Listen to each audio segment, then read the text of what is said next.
Senhor,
Pai do Senhor, tudo bom? Vamos começar aqui mais um estudo bíblico. Oi? Eu tô de olho aqui. Vamos começar aqui mais um estudo bíblico. Pela graça do nosso Jesus que nos concedeu. Mais uma misericórdia, estamos aqui. Opa, tem que entrar. Pai do Senhor, tia. Vamos começar mais um estudo bíblico.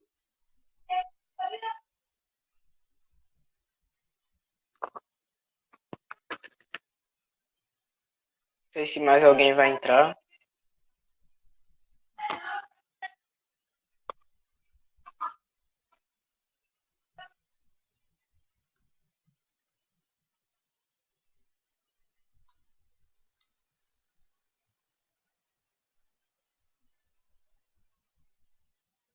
Amém, vamos orar.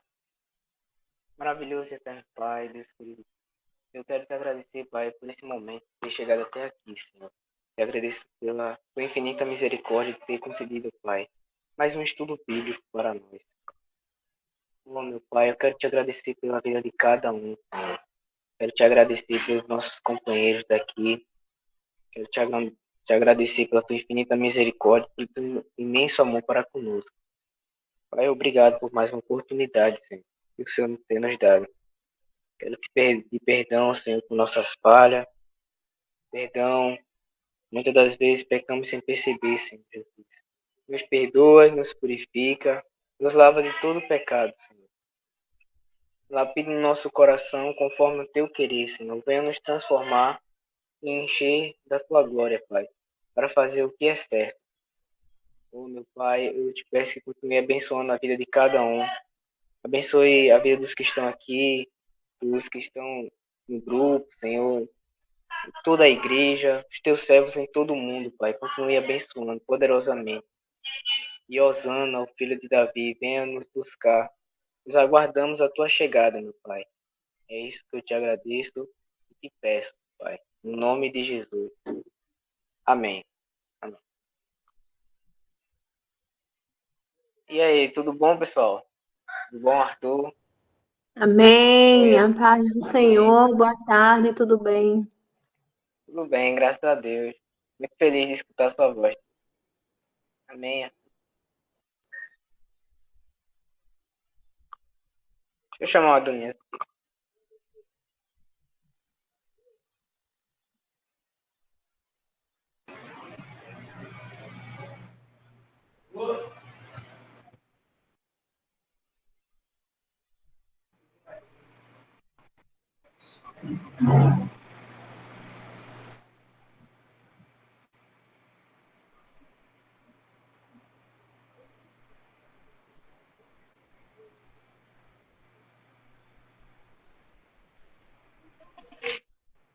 Então, meus irmãos.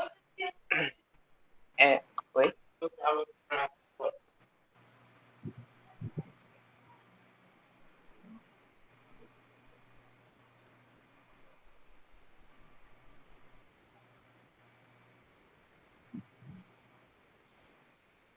Então, meus queridos amados irmãos.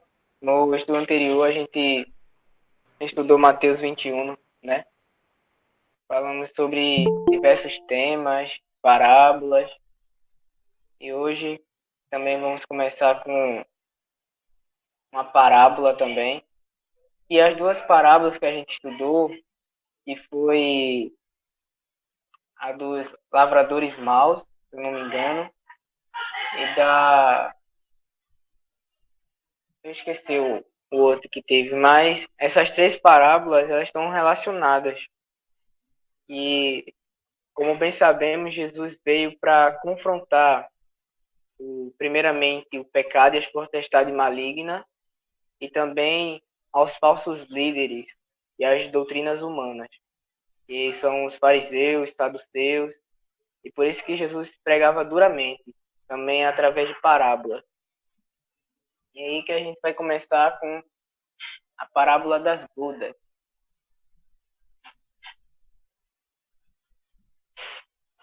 que se encontra em Mateus, capítulo 22.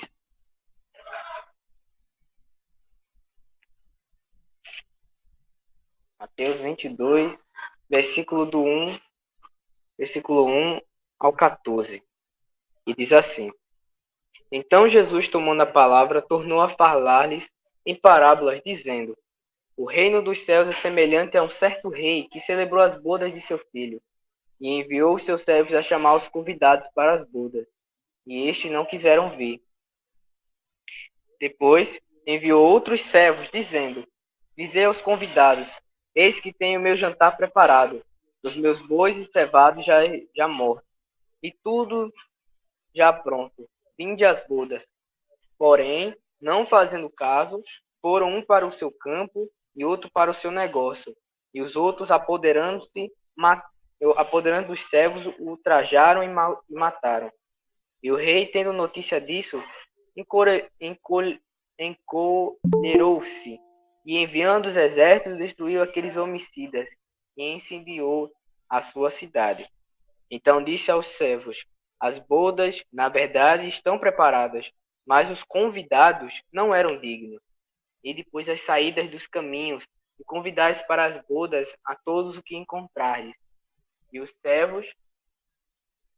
Cadê?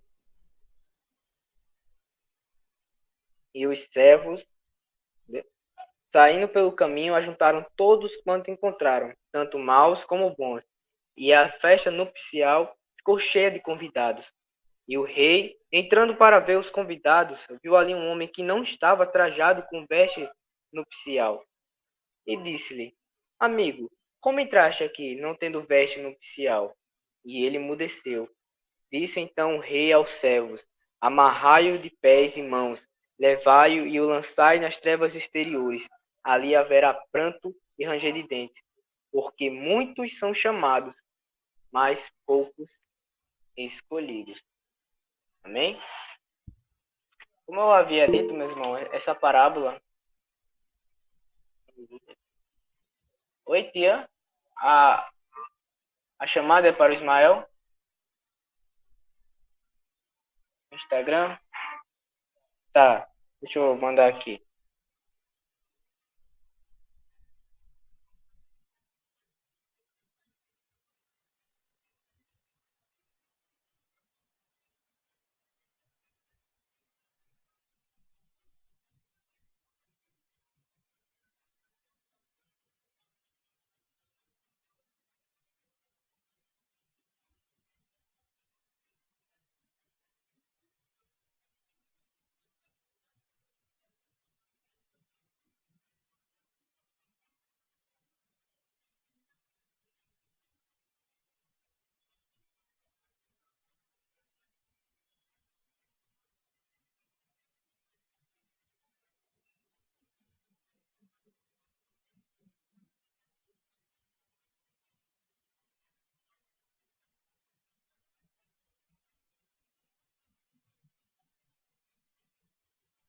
Mandei, viu, tia?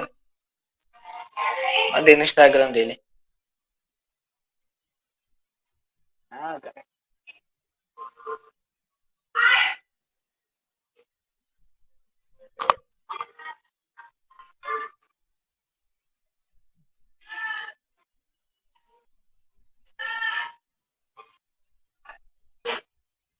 Espera aí.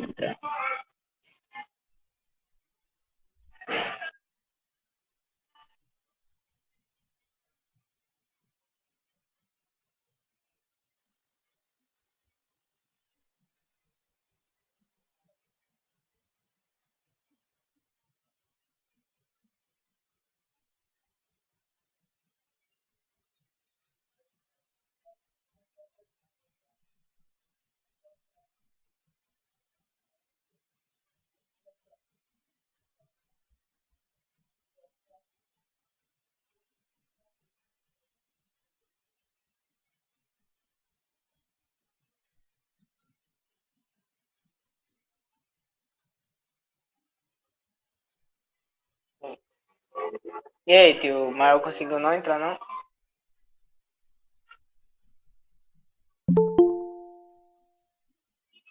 Cadê?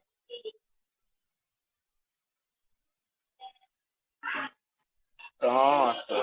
Seja bem-vindo, Ismael. Eita, que agora começou a fazer barulho aqui, ó. Tem que entrar dentro do carro aqui, senão.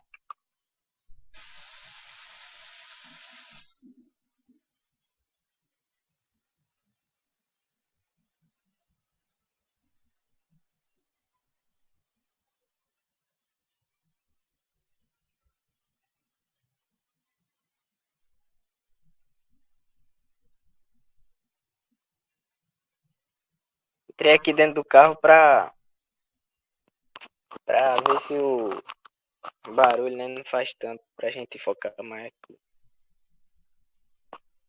Amém. Vamos começar, né? Como essa parábola, como eu havia dito, ela está relacionada com as duas últimas que a gente estudou. Se você reparar no capítulo 21, a gente estudou a parábola dos dois filhos e a parábola dos lavradores maus. Que o objetivo dessas parábolas de Jesus era confrontar os fariseus, saduceus e o povo religioso da época que tinha um coração muito duro. E com essa parábola das bodas não é diferente. O tema você vai observar que é o mesmo. Como a gente tinha lido, o reino dos céus é semelhante a um certo rei. Esse rei, como a gente bem sabe, é Deus, né? É Deus. E o filho que ele chama para as bodas é o reino dos céus. É quando se juntar de novo, restaurar o mundo com Cristo. E a gente for levado aos céus. Lá é as bodas do Cordeiro. Então, lá as bodas é o reino dos céus. Aí a Bíblia fala que ele manda servos. Servos para convidar o povo a participar das bodas. Só que eles não quiseram ir. E quem são esses servos? Os servos pela qual Deus falava no Antigo Testamento, no Novo Testamento e nos dias atuais, são quem? Os profetas, os mensageiros, as pessoas fiéis, são os anjos. Anjos, se você for ver o significado de anjo, anjo é mensageiro também. Então, era por meio disso que Deus se comunicava para chamar para as bodas. E quem eram os convidados? Convidados, a princípio, quando Deus fez o mundo e o homem caiu no pecado, Deus disse que ia restaurar, ele ia abençoar novamente as famílias, todas as famílias, as nações do mundo, por meio de uma família, que era a família de Abraão, que veio se tornar Israel. Por isso que Israel é o povo escolhido de Deus. Por isso que ele chamou a Israel. Só que, como a gente já viu muito no Antigo Testamento, Israel tem um coração muito duro. Muitas das vezes, injuriavam dos profetas que Deus mandava. Mas a gente já tinha dado exemplos, Jeremias, Zacarias, vários outros profetas, e o próprio Jesus também, ele também foi muito injuriado pelo povo. A gente vê que ele foi morto pelo seu próprio povo, pela própria corrupção humana e por nós também.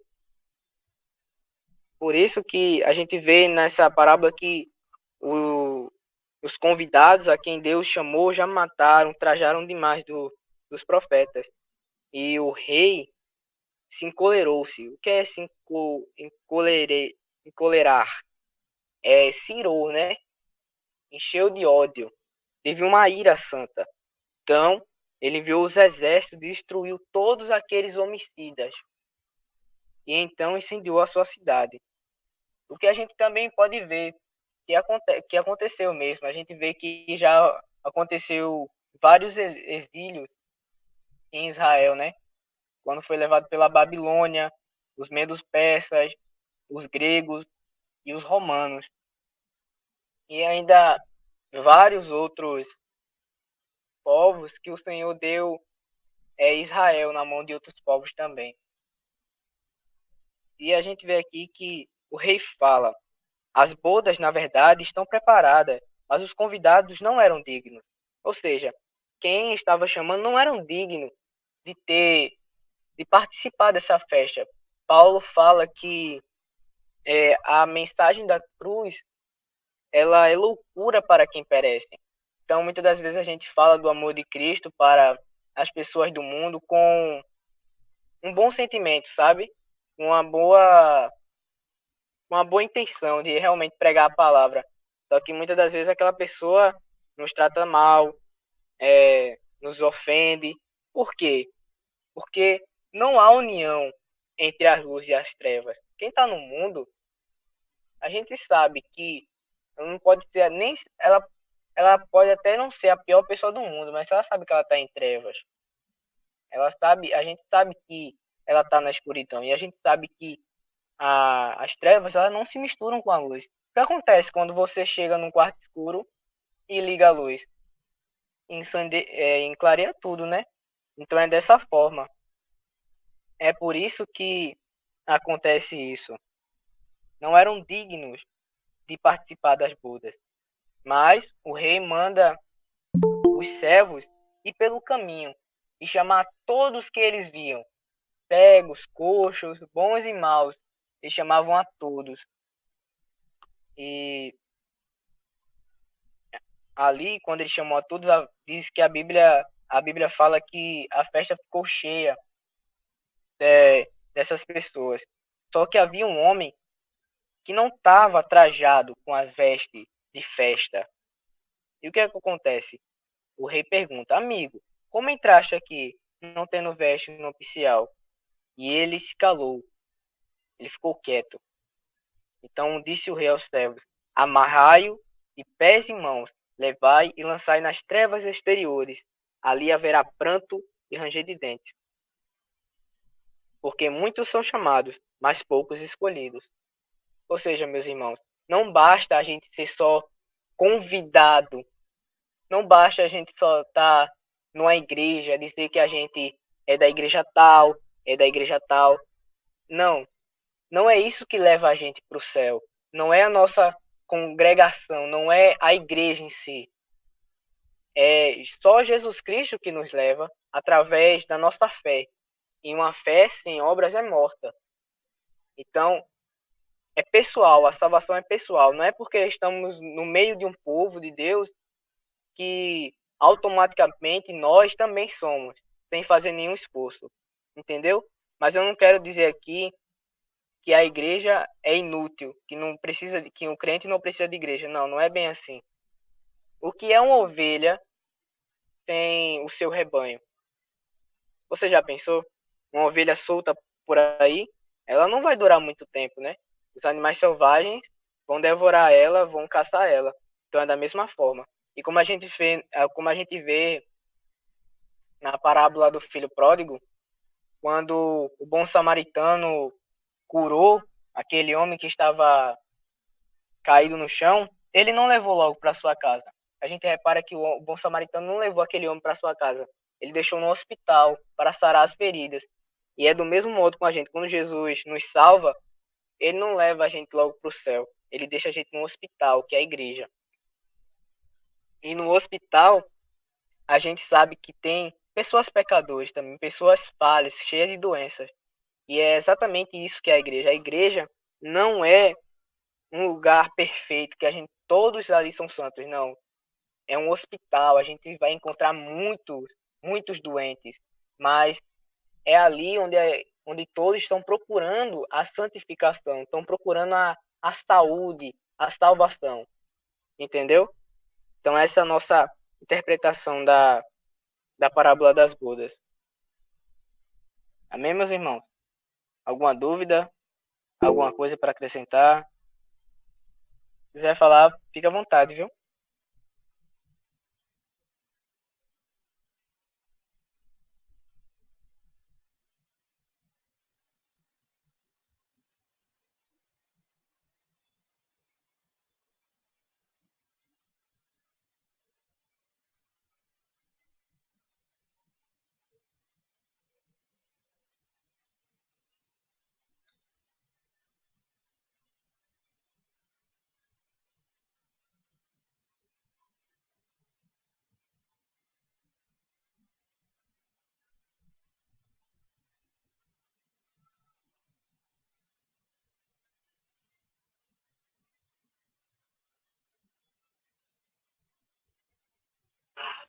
sair aqui do carro para respirar um pouco. Mas se tiver barulho de novo, eu volto para lá. Bem, agora vamos para o próximo tema, nossa próxima passagem.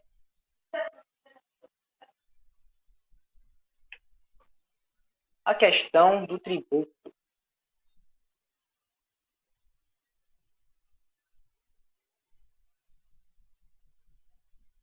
E o texto se encontra em Mateus, capítulo 22, versículo do 15 ao 22, isso mesmo. Que diz assim o texto. Então, retirando-se os fariseus, consultaram entre si como, como surpreenderiam em alguma palavra, e enviaram-lhe os seus discípulos com os herodianos, dizendo, Mestre, bem sabemos que és verdadeiro, e ensinas o caminho de Deus, segundo a verdade, sem te importares com o que quer seja, porque não olhas a aparência dos homens. Dize-nos, pois, que te parece? É lícito pagar o tributo a César ou não? Jesus, porém, conhecendo a sua malícia, disse, Por que me experimentais, hipócritas? Mostra-me a moeda do tributo. E eles apresentaram um denário. E disse-lhes, De quem é esta esfinge? Disseram-lhe, de César. Então ele lhe disse, Dai, pois, a César o que é de César, e a Deus o que é de Deus. E ouvindo isso, maravilharam-se e deixando, se retiraram. Meus amados irmãos, a gente vê aqui, nessa passagem, mais uma vez a questão do tributo, né? Que era algo fortemente. Só para a gente entender de novo o contexto da época, o que estava acontecendo. Israel estava sendo governada por outro império maior, que era o Império de Roma. E como estava sendo governada por outro império maior, os cidadãos da época tinham que pagar impostos, que eram os tributos. E aí, alguns fariseus, como tinham muita inveja de Jesus, eles estavam perguntando entre si se tinha alguma coisa para surpreender Jesus, né? E eles enviou seus discípulos com os herodianos. Os herodianos, como a gente vê aqui na imagem que está aqui na nosso estudo, diz assim, os herodianos, defensores da dominação romana na Palestina, estavam a serviço de Herodes e eram os mais ferrenhos perseguidores dos movimentos subversivos. Ou seja, eram pessoas que faziam um trabalho para Herodes. Deixa eu entrar aqui de novo no carro.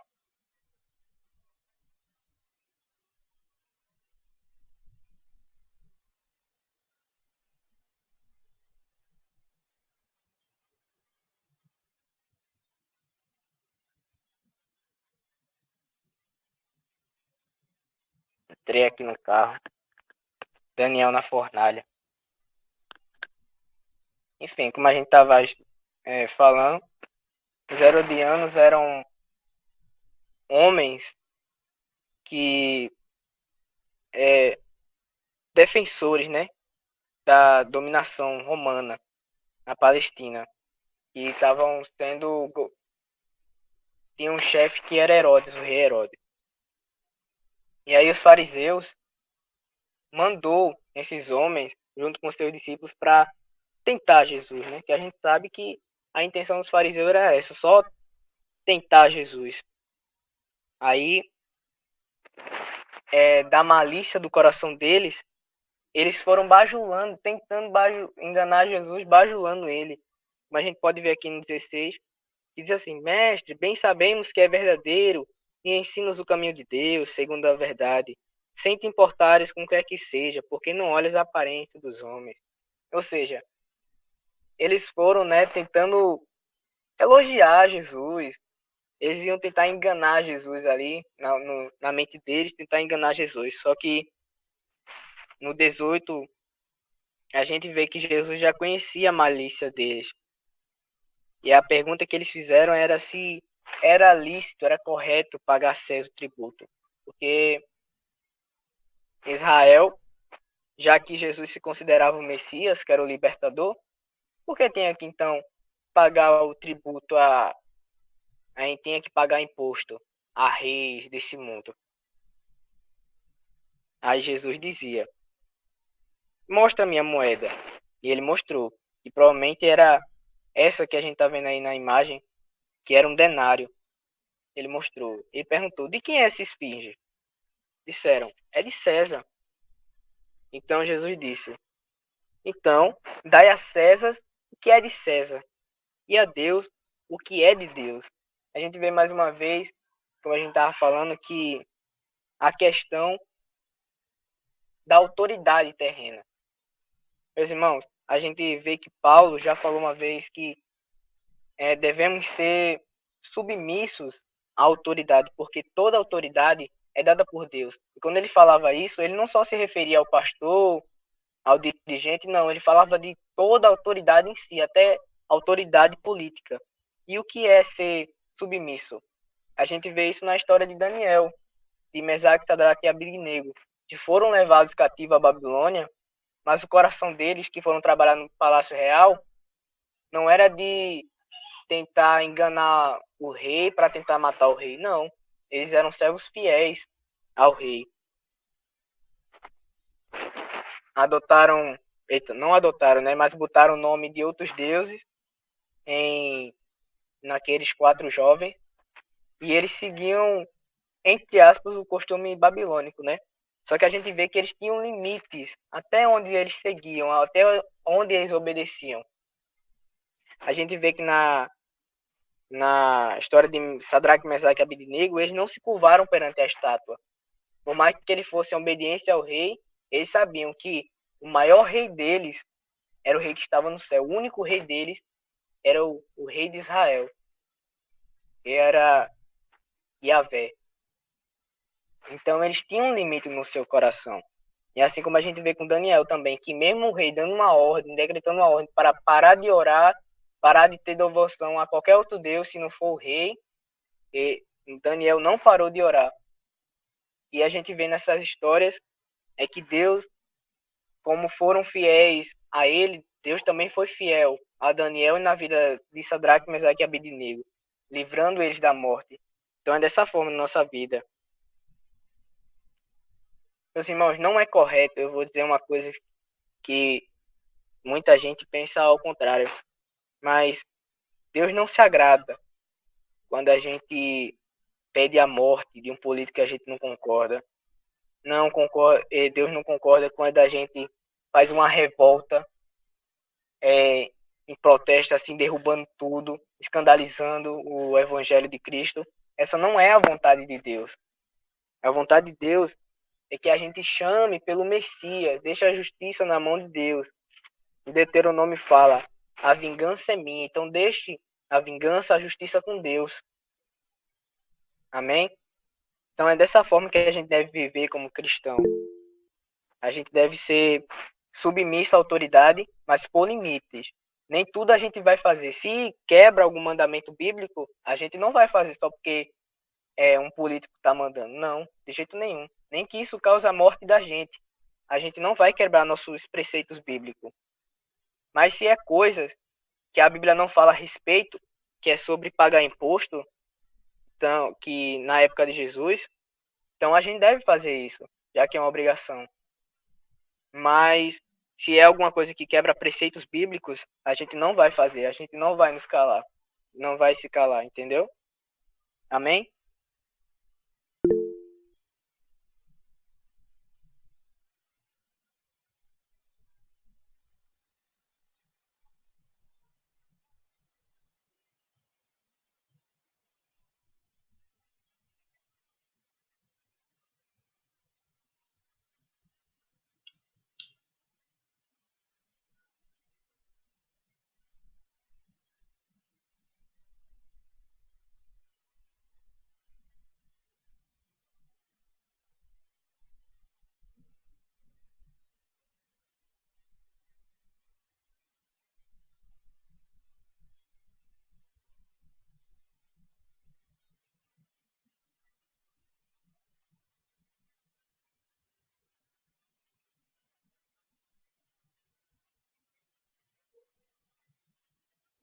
Amém. Nosso próximo tema que se encontra em Mateus, capítulo 22, versículo 23 ao 33, que é sobre o casamento na ressurreição.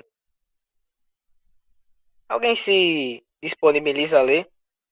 Arthur, Ismael, Tetati. É Arthur, José, que tu gosta de ler. Quer ler aí, Vaz? Adonias também, que tá me escutando.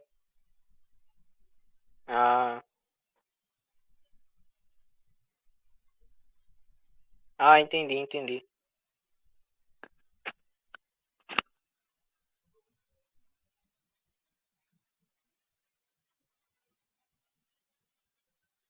E aí, Adonias, tá me escutando aí? Arthur vai ler. Amém. Ajudar aqui, porque a garganta do profeta aqui não tá muito boa, não.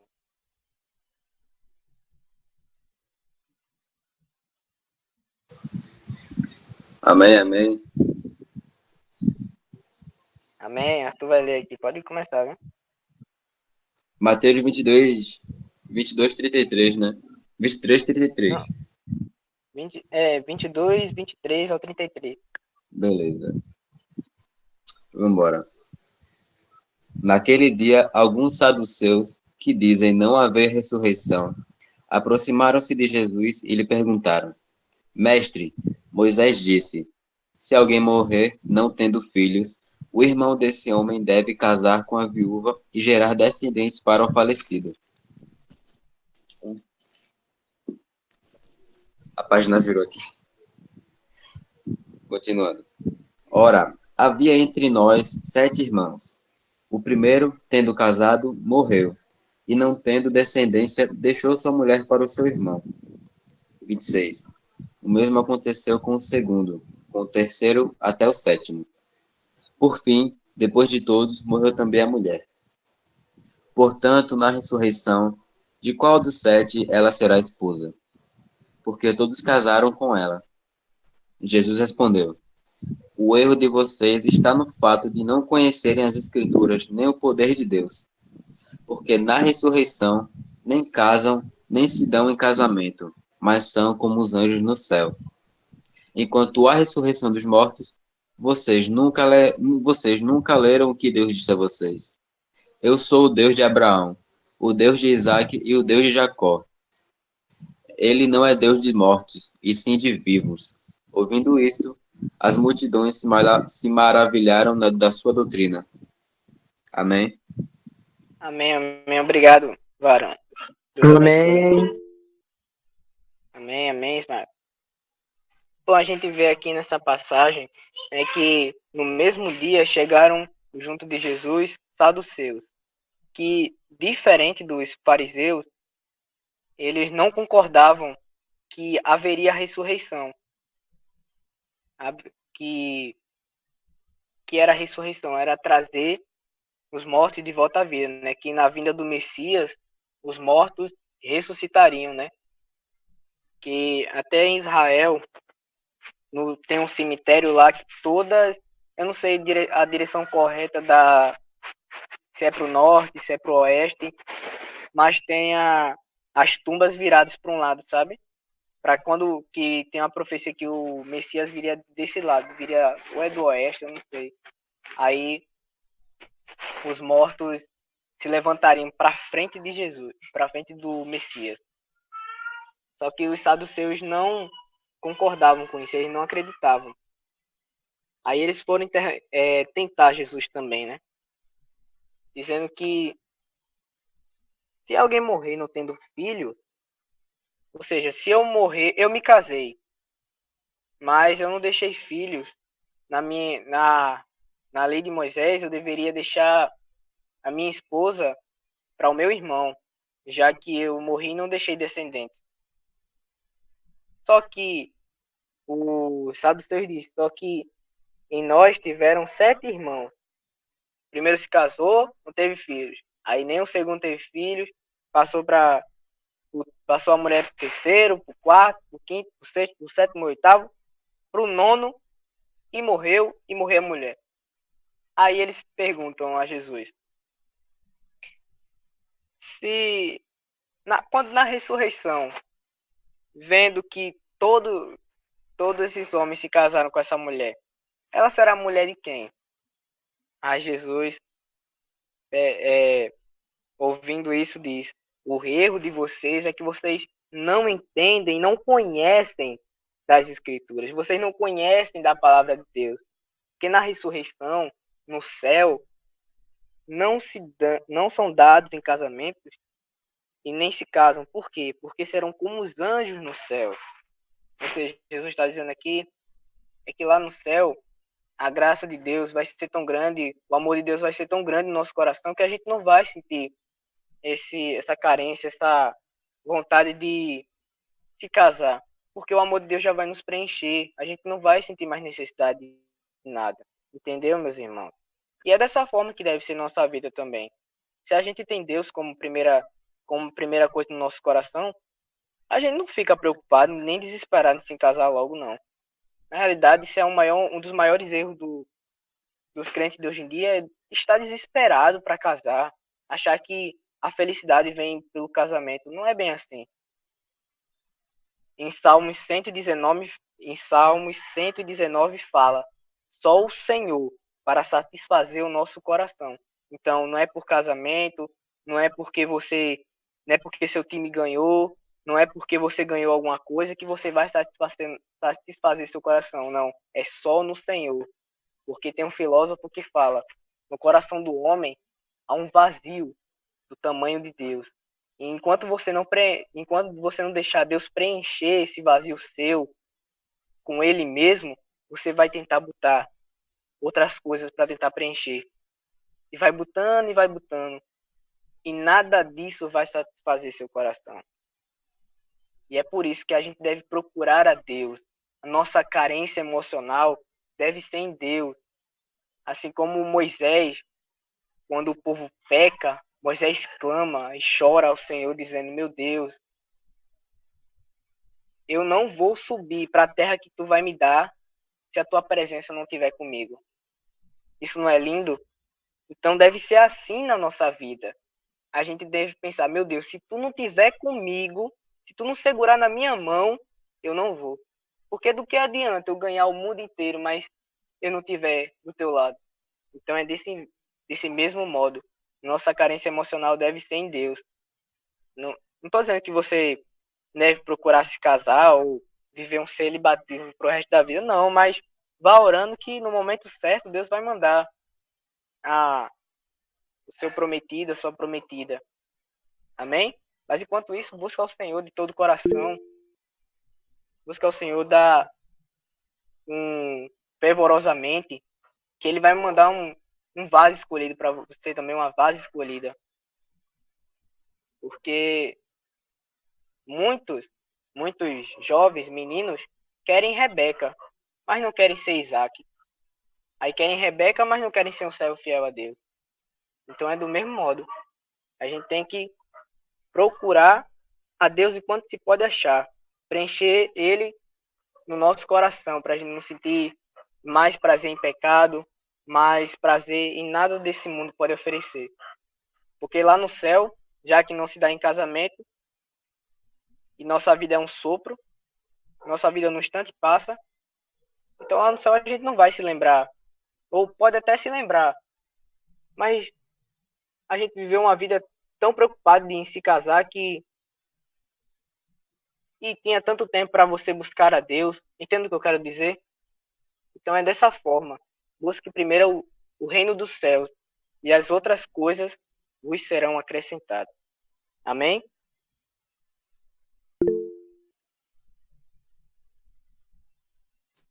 Amém.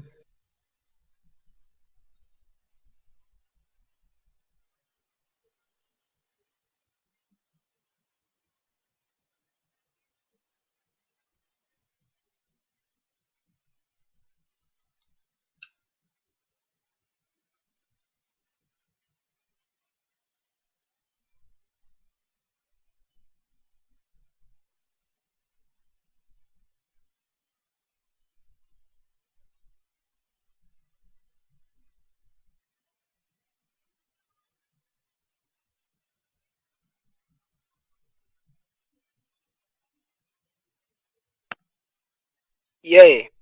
E aí, Adonias, tá me escutando? Quer ler agora, vaza? Opa, tô escutando, tô. Então, lê aí. Lê aí, vaza. Mateus 22, 34, né? É 34 ou 40.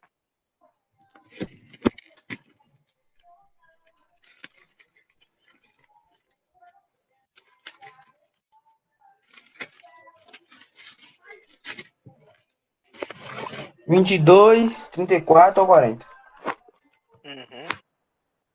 Mas ele disse: Digo-te, Pedro, que Não, não cantarás.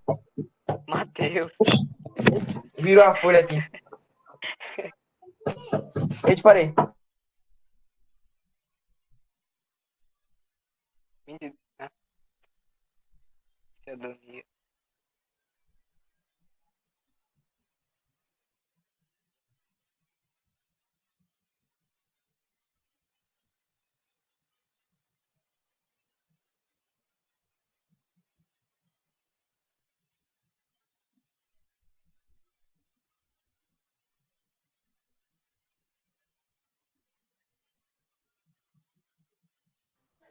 Opa, voltei.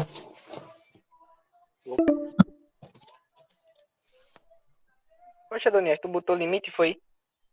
Não. Então, deixa eu dispensar esse negócio. Que apareceu aqui. Essa chamada termina em 15 minutos. Gente, vai acabar logo, velho. 15 minutos. Não, mas eu vou tirar aqui. Mas não vai durar mais que isso também, não. Mas pode ir lendo aí, viu, Vaso? Tá. Mateus 22, 34. E os fariseus, ouvindo que ele fizera emudecer os saduceus, reuniram-se no mesmo lugar. E um deles, doutor da lei, interrogou para cimentar, dizendo: Mestre, qual é o grande mandamento da lei? Jesus disse: Amarás o Senhor, o teu Deus, de todo o teu coração, e de toda a tua alma, e de todo o teu pensamento. Este é o primeiro grande mandamento. E o segundo, semelhante a este, é: Amarás o teu próximo como a ti mesmo. Destes dois mandamentos depende toda a lei e os profetas. Amém, amém. Eu não consegui não deixar mais longo aqui não nosso estudo, mas dá tempo da gente estudar aqui. Não entendendo porque foi assim, Então, não. também não. Acho que quando eu fiz no meu celular não ficou assim não, quando eu botei a chamada, sabe? Também, sei lá, porque assim. Mas enfim, é bom que pelo menos a gente fica na hora certa. Bora lá. O Vai. grande mandamento. Vendo os fariseus que Jesus fez os saduceus ficar calado, reuniram-se no mesmo lugar. Esse versículo 34 é interessante porque os fariseus e os saduceus, eles eram rivais um do outro. Eles eram rivais, eles não eram a mesma coisa como muitas pessoas pensam. Eles tinham visões diferentes, como a gente vê que os saduceus eles não acreditam na ressurreição, enquanto os fariseus acreditam. E em várias outras teses que um não concorda, os grupos religiosos não concordam com o outro. Mas nem só com isso, mas também por poder de fama, assim, também eles são rivais entre si. E a gente vê que os fariseus e os doutores da lei perguntaram a Jesus: qual é o grande mandamento? E Jesus diz, citando, cadê? Deuteronômio, eu não sei se eu estou falando certo, Deuteronômio, calma aí, que a Isabel estava mangando de mim. Deuteronômio, Deuteronômio, isso mesmo, 6, versículo 5, que diz assim: Amarás o Senhor teu Deus de todo o teu coração, de toda a tua alma, de todo o teu pensamento. Ou seja, em Deuteronômio, o pensamento está de todas as suas forças, mas o sentido é o mesmo. É que a gente deve amar a Deus acima de tudo, de todo o nosso coração, de toda a nossa alma. Depender só de Deus, botar Deus acima. Assim como uma professora da escola bíblica lá da sede estava falando que Nosso amor por Deus deve ser na vertical, de baixo para cima. Só que a gente vê agora o segundo maior mandamento, que é semelhante a este, que é amar o teu próximo como a ti mesmo, que está lá em Levítico capítulo 19, versículo 18. Está esse mandamento, amar o teu próximo como a ti mesmo, que é o amor horizontal, que forma uma cruz, né? De baixo para cima, do nosso amor para Deus, baixo para cima, que é o amor nós para Deus, e o horizontal, que é a nosso próximo como a nós mesmos, que forma uma cruz, que forma a cruz de Jesus. Ou seja, meus irmãos, Jesus aqui ele está basicamente resumindo a lei, porque ele diz aqui que esses dois mandamentos dependem toda a lei, ou seja, ele resumiu a lei em amar ao próximo como a nós mesmos e a Deus sobre todas as coisas. Por quê? A gente vê nos 10 mandamentos, os 4 primeiros mandamentos é sobre como amar a Deus, sobre não terás outro Deus além de teu Deus, não farás imagem, guarda o sábado. A gente também vê nas leis para os homens, não furtarás, não roubarás, não cobiçarás. Então, assim, ele resumiu a lei. Se você tiver amor com o próximo, você realmente não vai matar. Mas a gente vê um aprofundamento desse tema em Mateus capítulo 5, versículo 17 ao 18 e ao 48, que você pode ver depois. A gente não vai poder se aprofundar tanto porque só tem 10 minutos, eu estou correndo aqui, que ainda tem muito para falar. Mas é assim, a gente deve amar o próximo como a nós mesmos, botar Jesus fala também em outra passagem, faça aos outros o que você queria que fizessem para você. Se você vê alguém passando fome, bote no lugar daquela pessoa. Você não gostaria que alguém desse comida para você? Você não gostaria de não estar passando fome? Então é dessa forma. A gente vê que o amor a Deus e o amor ao próximo são dois lados de uma mesma moeda. Se você não ama o próximo, que você vê todos os dias, quanto mais a Deus que você nunca viu e não pode ver, além quando você chegar no céu. Então é dessa forma, entendeu? Amém? Passar aqui. Amém.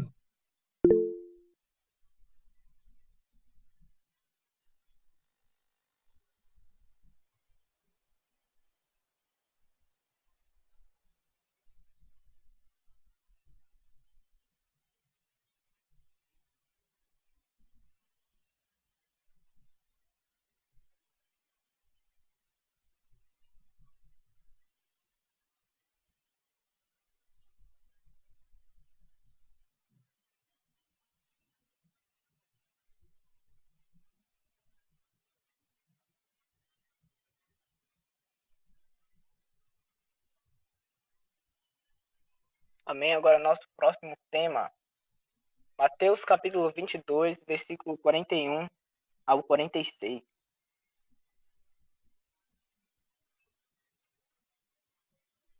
Vou ler aqui para a gente não perder tempo. E estando reunidos os fariseus, interrogou Jesus, dizendo: Quem pensais vós do Cristo? De quem é filho? Eles disseram: De Davi. Disse-lhes ele: Como é então que Davi, em espírito, lhe chama Senhor, dizendo: Disse o Senhor ao meu Senhor: Assenta-te à minha direita, até que eu ponha os teus inimigos por escabelos de meus pés. Se Davi, pois, lhe chama Senhor, como é seu filho? Ninguém podia responder-lhe uma palavra, nem daquele dia ousou mais alguém interrogá-lo. Meus irmãos, para a gente entender mais um pouco o texto, a palavra Cristo vem do grego e significa ungido. E esse ungido, ele foi traduzido do hebraico, que é Machia, que foi transliterado para o português Messias. Ou seja, algumas pessoas pensam que Cristo é o sobrenome de Jesus, mas não. É apenas um título. É Jesus, o Messias. Jesus Messias. É Jesus Cristo. Entendeu? Então, Cristo e Messias é o mesmo mesmo significado de ser ungido, porque quando um rei ia ser escolhido, ele era ungido por um profeta, como a gente vê no caso de Davi, que ele foi ungido por profeta Samuel. Então, aí os fariseus perguntam a Jesus. Não, Jesus pergunta peraí.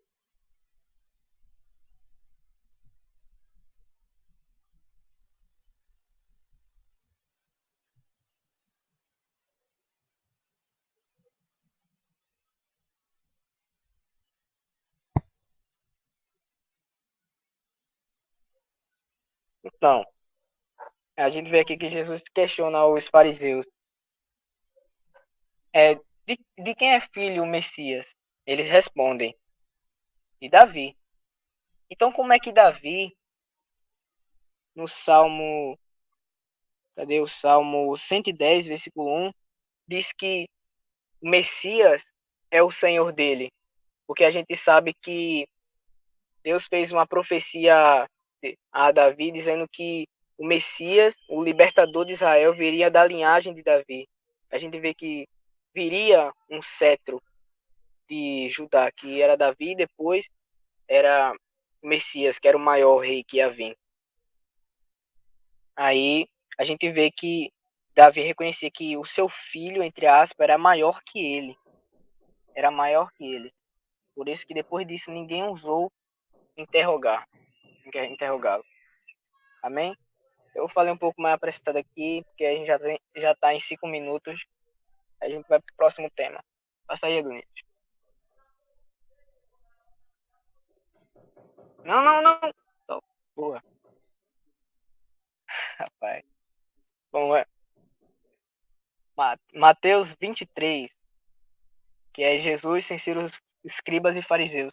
Eu resolvi botar o evangelho de fariseus porque a gente sabe que tá rolando por aí, né?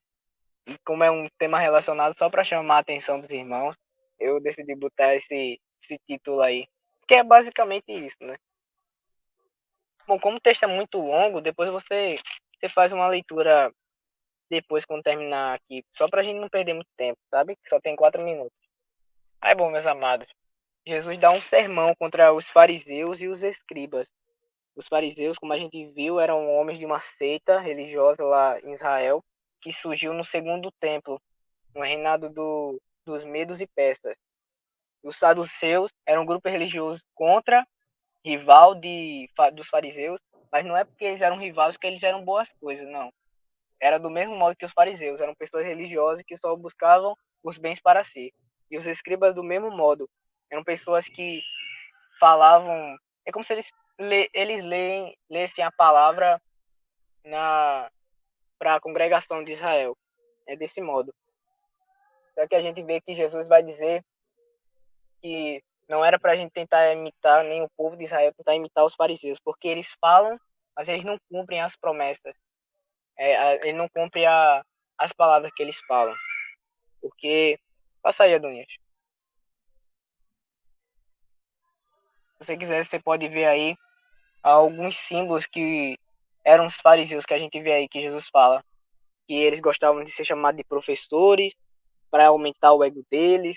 Eles gostavam de ser chamados de pai, de mestre. Eles diziam que só eles tinham conhecimento de Deus, então só eles podiam se aproximar do templo. Eles não tinham misericórdia. Eles eram egoístas, só pensavam no dinheiro, hipócritas. E eles aparentavam ser cheios de Deus, mas por dentro eram podres, assim como sepulcros caiados. Ou seja, a gente traz um retrato, assim como a cantora estava cantando, é que eu não quero falar disso, que não tem tempo, a cantora estava falando que traz um retrato para os líderes de hoje em dia, de que há muito no nosso meio que são desse jeito, que nem essas teses, essas palavras que eu botei aí, e a gente tem que ter cuidado com isso. Quem se doeu pelo que a cantora estava falando é que está cometendo essas coisas erradas. Eu não vejo ela onde ela está errada ali, porque a gente sabe, meus irmãos, que o mundo sempre falou mal da gente, da igreja, mas ela não estava falando mal em si da igreja, não estava generalizando. Porque a gente mesmo vê que Jesus falou mal dos fariseus também. Então, quem se dói, tá se doendo pela essa cantora, também deveria se doer pelo que Jesus fala, né? Deveria reclamar, botar hate em Jesus. Entendeu? Depois você entende o caso, se você quiser. E é dessa forma. Agora, como só tem 2 minutos, eu quero, nesse momento, já agradecer a participação de todos. É uma bênção vocês na minha vida. Eu amo vocês demais, do fundo do meu coração. E eu espero que o Senhor continue abençoando a cada um de vocês. Amém? Vamos Amém. orar. Amém, amém, Ismael. Você é uma bênção. Vamos orar aqui. Ora aí, Adonias. Paz. Amém. Me ouvindo? Tô ouvindo, tô ouvindo. Amém. Oremos. Maravilhoso e eterno Pai, estamos aqui, ó Pai, finalizando, Pai, esse estudo bíblico nessa tarde de domingo. Abençoa, Pai, a vida de cada um que está aqui, os presentes ouvindo a Tua palavra. Abençoa quem veio e quem não veio, só sabe o motivo. Que a gente venha, Pai, se esforçar mais, Pai, para fazer esse estudo bíblico, que pessoas venham se interessar mais pela palavra, entrar aqui para também ouvir, ó Pai, a palavra. Em nome de Jesus, abençoe a vida de cada um que está aqui presente. Que o próximo estudo seja uma bênção, que a gente venha conseguir se expressar, falar Amém, essa amém, palavra de amém. Deus Acabou. num tempo. Oxi. Ah, mas eu vi não. Oxi. Ah, pai, viagem, velho. Uma hora, velho. É pago, velho. Não sei mais. Mas eu acho que no celular é gratuito, era por ter aplicativo. Como assim? Dá mais de uma hora. E aí por quê? Sei lá. Viagem, velho. Você sabe mesmo? Oxi. Eu dei uma hora certinha, né, cara?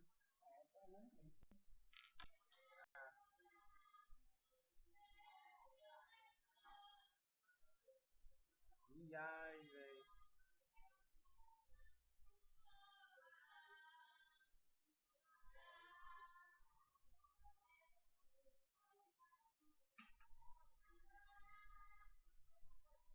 E aí? Tira aí a